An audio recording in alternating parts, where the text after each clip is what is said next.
السلام علیکم دوستو، welcome to my YouTube channel. دوستو، دنیا کے تقریباً ہر ہی ملک میں ایک پارلیمنٹ ہوتی ہے جہاں پولیٹیشنز آ کر ملک میں ہونے والے مختلف امور پر بحث کرتے ہیں۔ یوزلی پارلیمنٹس میں اپوزیشن موجودہ دور کی گورنمنٹ کی کارکردگی اور قوانین کو بدلنے کے لیے آرگومنٹ کرتی ہے، لیکن اگست 2017 میں آسٹریلیا کے ایک پارلیمنٹ ہاؤس میں ایک عورت برقع پہن کر آ گئی۔ یہ عورت 10 منٹ تک برقع پہن کر بیٹھی رہی اور سب اسے دیکھ کر حیران ہو گئے۔ پھر 10 منٹ بعد اس نے برقع اتار کر پھینک دیا۔ یہ عورت اصل میں ایک سیاست دان تھی جو کہ اینٹی مسلم کمیونٹی کی لیڈر تھی، اور یہ اصل میں آسٹریلیا کے اندر برقع کو بین کرانا چاہتی تھی، اور اسی لیے اس نے یہ ڈرامہ کیا۔ اصل میں یہ سب کو دکھانا چاہتی تھی کہ برقع پہن کر کتنا عجیب لگتا ہے۔ جیسے ہی اس نے برقع اتارا تو آسٹریلیا کے اٹارنی جنرل جارج برانڈی اس پر شدید غصہ ہو گئے۔ انہوں نے اس عورت کی خوب بےعزتی کی اور کہا،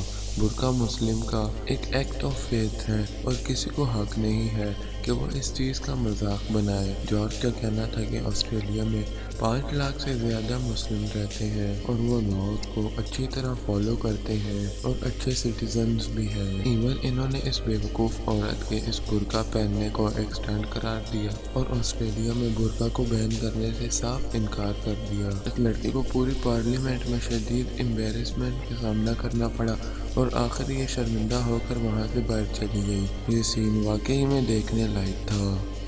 I am not going to pretend to ignore the stunt that you have tried to pull today. Senator Hanson, no, we will not be banning the burqa.